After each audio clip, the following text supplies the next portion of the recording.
Hello friends, welcome to the crash course on code of civil procedure. और आज इस series का ये दूसरा लेक्चर है और इस लेक्चर में हम बात करेंगे जुरिस्डिक्शन ऑफ सिविल कोड्स की।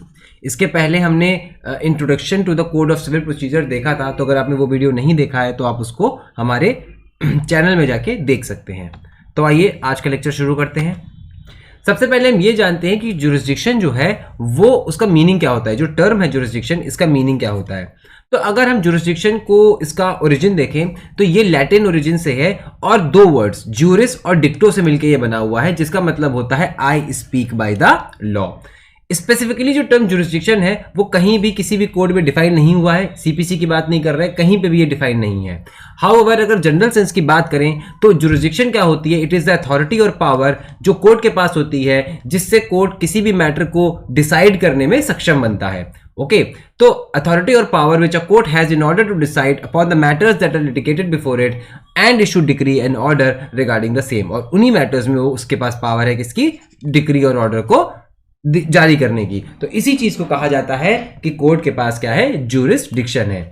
अगर और सेंस में बात की जाए, अदर सेंस में बात की जाए, जो जुरिस्डिक्शन का मतलब होता है geographical area within which the legal or judicial body can exercise its authority. एक लीगल जुडिशियल बॉडी अपनी अथॉरिटी को एक्सरसाइज कर सकती है, तो उसको भी क्या कहते हैं, हम जुरिस्डिक्शन कहते हैं।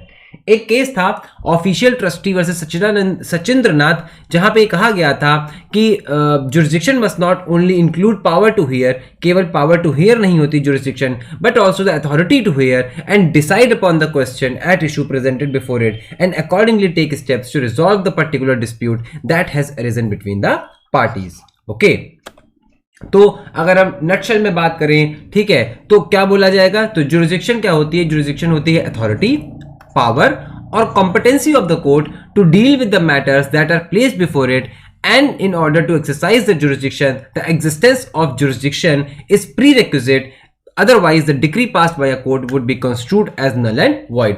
jurisdiction को एक्सरसाइज करने से पहले यह जरूरी है कि jurisdiction होना चाहिए, एग्जिस्टेंस होना चाहिए jurisdiction का। अगर jurisdiction का एक्सिस्टेंस नहीं है और कोर्ट जो है वो एक्सरसाइज कर लेता है jurisdiction और उसके बाद कोई डिक्री पास कर देता है, तो वो डिक्री क्या होगी, वो नल एंड वॉइड होगी। अगर जुरिस्डिक्शन नहीं है कोर्ट के पास, स्टिल केस को वो ले लेता है और उसमें डिक्री इशू कर देता है, तो that decree will be considered as null and void. तो हमने ये जाना कि जुरिस्डिक्शन का मतलब क्या होता है। अब हम ये जानेंगे कि जुरिस्डिक्शन को डिटरमाइन कैसे करते हैं।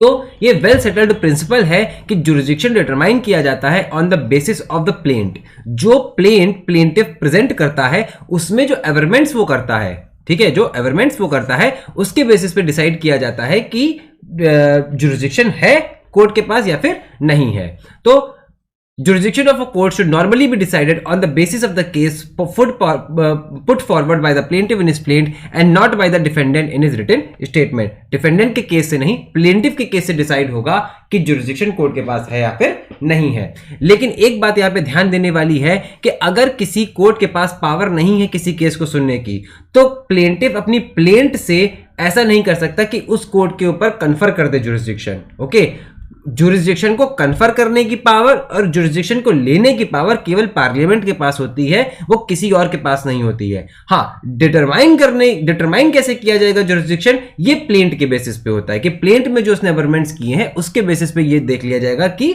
जुरिस्डिक्शन है कि नहीं है। लेकिन कन्फर नहीं कर सकता, एग्जिस्ट ही नहीं करता है जुरिस्डिक्शन, तो प्लेंट कुछ नहीं कर सकता, प्लेंटिफ कुछ नहीं कर सकता and jurisdiction can not be given. Okay, case था AR Antulay versus RS Nayak. इसमें कोर्ट ने यह कहा था कि consent can not confer nor take away jurisdiction of a court. The power to create or enlarge jurisdiction is legislative. Power to create or enlarge jurisdiction is legislative in character, ये legislative in character होता है, and no court or any other person other then the parliament can do it. In the case of bank of Baroda versus मोटा भाई, it was said that in deciding the question of jurisdiction what is important is the subject matter and not the form of the suit. अगर आपको decide करना है jurisdiction की है कि नहीं है, तो क्या इंपॉर्टेंट होगा, subject matter of the suit important होगा, ना कि form of the suit. Okay, अब हम बात करते हैं टाइप्स ऑफ जुरिस्डिक्शन की, कितने प्रकार के जुरिस्डिक्शन होते हैं। तो कई प्रकार के जुरिस्डिक्शन होते हैं। सीके टकवानी में तो जो किताब है उसमें कई तरीके के जुरिस्डिक्शन दिए हुए हैं। हमने इसमें लेकिन कुछ मेजर जो आपको जानना जरूरी है उन्हीं को इंक्लूड किया है। तो सबसे पहले देख लेते हैं हम टेरिटोरियल और लोकल जुरिस्डिक्शन। तो territorial or local jurisdiction term से समझ में आ रहा है जो एक टेरिटरी से रिलेटेड हो, ठीक है। तो under this territorial or local jurisdiction the geographical limits of a court's authority are clearly delineated and specified. क्या है कि एक कोर्ट है तो ये बता दिया जाएगा कि ये एरिया है, इसी एरिया के अंदर कोर्ट की पावर चलेगी। तो ये क्या हो गया, एक टेरिटोरियल लिमिट हो गई और इस जुरिस्डिक्शन को क्या बोला जाएगा, territorial jurisdiction. For example high court of Madhya Pradesh जो है वो केवल मध्य प्रदेश के टेरिटरी के अंदर ही काम कर सकता है, उसके बाहर काम नहीं कर सकता है। एक डिस्ट्रिक्ट कोर्ट जो है वो केवल उस डिस्ट्रिक्ट में ही उसकी अथॉरिटी चलेगी, दूसरे डिस्ट्रिक्ट में उसकी अथॉरिटी नहीं चल सकती। ओके, तो this is known as territorial jurisdiction. Pecuniary jurisdiction क्या होता है? सेक्शन 6 ऑफ द कोड जो है वो साफ साफ कहता है कि पिक्यूनरी जुरिस्डिक्शन से ज्यादा, पिक्यूनरी मतलब क्या होता है, रिलेटेड टू कैपिटल, कि कोई भी कोर्ट अपनी पिक्यूनरी जुरिस्डिक्शन से ज्यादा का बड़ा मैटर डील नहीं कर सकता। ओके, तो मान लीजिए किसी कोर्ट की लिमिट अगर 20 लाख की है तो वो 20 लाख से ऊपर का केस जो है नहीं एंटर कर सकता, नहीं एंटरटेन कर सकता है। ओके, तो इसको बोलते हैं पिक्यूनरी जुरिस्डिक्शन। उसके बाद आते हैं jurisdiction as to subject matter. तो सब्जेक्ट मैटर की अगर हम बात करते हैं तो जैसे कि क्या होता है, कुछ कोर्ट्स बना दिए जाते हैं कि ये केवल जो है केवल टैक्स के रिलेटेड केस देखेंगे, ये केवल जो है वो रेवेन्यू के रिलेटेड केस देखेंगे। तो ये होता है jurisdiction as to subject matter, कि अगर टैक्स सब्जेक्ट मैटर है उस केस का, ठीक है, तो ये कोर्ट देखेगी, वरना ये कोर्ट नहीं देखेगी। तो the subject matter can be defined as authority vested in a court to understand and try cases concerning a special type of subject matter. In other words, it means that some court are banned from hearing a cases of certain nature. No question of choices can be decided by the court which do not have the subject matter jurisdiction। जिसके पास subject matter jurisdiction नहीं है वो court उस चीज को ले ही नहीं सकता। अच्छा, पिक्यूनरी जुरिस्डिक्शन में एक चीज थी कि हमारा जो सेक्शन 15 ऑफ सीपीसी है वो बात करता है institution of the suit in the lowest grade. तो ये किसकी बात कर रहा है, ये पिक्यूनरी जुरिस्डिक्शन की ही जनरली बात कर रहा है। ओके, इसके बाद हम बात करेंगे ओरिजिनल और एपेलेट जुरिस्डिक्शन की। तो एपेलेट जुरिस्डिक्शन की बात अगर की जाए तो ये क्या होती है, कोर्ट अथॉरिटी, ये एपेलेट जुरिस्डिक्शन का मतलब होता है कोर्ट की authority to review or rehear the cases that have already been decided in the lower courts. Lower court ने डिसाइड कर दिया, अब उसके बाद वो कोर्ट्स जो लोअर कोर्ट के डिसीजन को रिव्यू कर सके और रीहियर कर सके, उनको बोला जाता है एपेलेट कोर्ट, और उनके इस जुरिस्डिक्शन को बोला जाता है एपेलेट जुरिस्डिक्शन। तो इंडियन सर्कमस्टांसेस की बात करें तो हाई कोर्ट और सुप्रीम कोर्ट तो होते ही एपेलेट जुरिस्डिक्शन, और कई सारे स्टेट्स में डिस्ट्रिक्ट कोर्ट को भी एपेलेट जुरिस्डिक्शन मिलता है। अब इसके रेस्पेक्ट में ओरिजिनल जुरिस्डिक्शन क्या होता है? ओरिजिनल जुरिस्डिक्शन वो होता है जहां पे केस पहली बार सुना जाता है, मतलब the court of first instance. तो जो कोर्ट ऑफ फर्स्ट इंस्टेंस होता है उसको क्या बोलते हैं हम, ओरिजिनल कोर्ट बोलते हैं, या फिर उसके जुरिस्डिक्शन को बोलेंगे हम ओरिजिनल जुरिस्डिक्शन। उसके बाद बात करते हैं एक्सक्लूसिव एंड कंकरेंट जुरिस्डिक्शन की।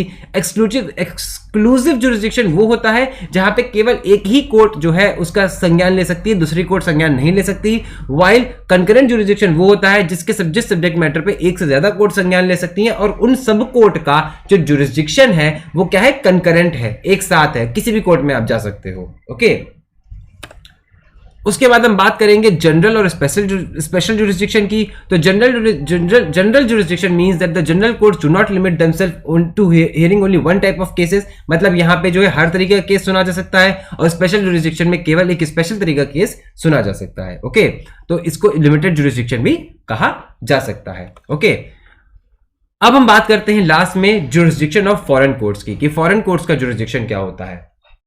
तो फॉरेन कोर्ट जो है वो डिफाइन किया गया under section 2 sub clause 5 of Indian code of civil procedure, और इसको बोला गया है a court outside India not authorised और एस्टैब्लिश्ड और continued by the authority of the central government. कोई ऐसा कोर्ट जो कि भारत की टेरिटरी के बाहर एस्टैब्लिश किया गया है, लेकिन वो एस्टैब्लिश इंडियन गवर्नमेंट के द्वारा नहीं किया गया है। ओके, तो ये कोर्ट हो गया, फॉरेन कोर्ट हो गया। और फॉरेन जजमेंट जो है वो डिस्क्राइब किया गया है, डिफाइन किया गया अंडर 2 सब क्लॉज 6 में, जो कि कहता है judgment of a foreign court. तो फॉरेन जजमेंट क्या होता है, judgment of a foreign court. तो foreign hence a foreign judgment means an adjudication by a foreign court upon a matter before it. The following conditions would give power to foreign courts to adjudicate a matter presented before it, कब कब कर सकता है ये? तो पहला, when the person is a subject of a foreign country in which the judgment has been obtained, वो foreign country का सब्जेक्ट हो। दूसरा, if he we are resident of a foreign country when the action was commenced and the summons were served on him, वो foreign country में रह रहा था उस समय और जब एक्शन कमेंस हुआ उसके ऊपर समन सर्व हुआ, वो पहुंच गया। ठीक है। Third, when the person is in the character of the plaintiff chooses a foreign court, for example एक पर्सन है जो बाहर रह रहा है, ठीक है, या फिर कोई पर्सन है जो इंडिया में रह रहा है लेकिन वो चूज करता है कि वो फॉरेन कोर्ट में जाके केस को फाइल कर दे, तो वो क्या हो गया, उस केस में भी फॉरेन कोर्ट के पास जुरिस्डिक्शन होगा। उसके बाद when the party on the summons voluntary appear, कोई पार्टी है उसको समन दिया गया कि आप फॉरेन कोर्ट में आइए और वो फॉरेन कोर्ट में अपीयर हो जाता है तो जुरिस्डिक्शन बन जाएगा उसके पास। और पांचवा है when through an agreement a person has agreed to present himself to the foreign in which the judgment is obtain. तो इन सारे केसेस में फॉरेन कोर्ट का भी क्या हो सकता है, एक जुरिस्डिक्शन बन सकता है with respect to the matters, with respect to the civil matters. तो अभी तक हमने जुरिस्डिक्शन से रिलेटेड जो है स्मॉल चीज़ों को, बेसिक चीज़ों को जान लिया है। अब एक और स्मॉल चीज़ और बेसिक चीज़ को देख लेते हैं जो कि हायरार्की ऑफ कोर्ट्स।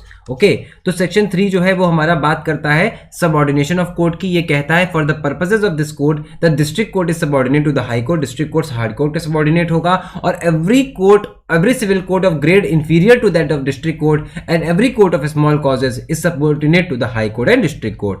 और कोई भी जो सिविल कोर्ट है जो कि डिस्ट्रिक्ट कोर्ट के नीचे है और हर वो कोर्ट जो कि स्मॉल कॉजेस का कोर्ट है वो सबऑर्डिनेट होगा टू द डिस्ट्रिक्ट कोर्ट और हाई कोर्ट। तो एक तरीके से हम कह सकते हैं कि हायरार्की ऑफ कोर्ट क्या होगी कि सुप्रीम कोर्ट तो ऑफ कोर्स सबसे ऊपर ही होगा, सुप्रीम कोर्ट के नीचे आएगा हाई कोर्ट, हाई कोर्ट के नीचे आएगा डिस्ट्रिक्ट कोर्ट और डिस्ट्रिक्ट कोर्ट के नीचे आएगा every inferior civil court and small causes court. तो ये हमारा हायरार्की ऑफ कोर्ट है। तो आज का हमारा ये वीडियो यहीं पे हम खत्म करते हैं। इसके अलावा जो भी टॉपिक्स बचे हुए हैं जैसे सूट ऑफ सिविल नेचर हो गया, ऑब्जेक्शंस एज टू जुरिस्डिक्शन हो गया, ये सब हम अगले वीडियो में डिस्कस करेंगे।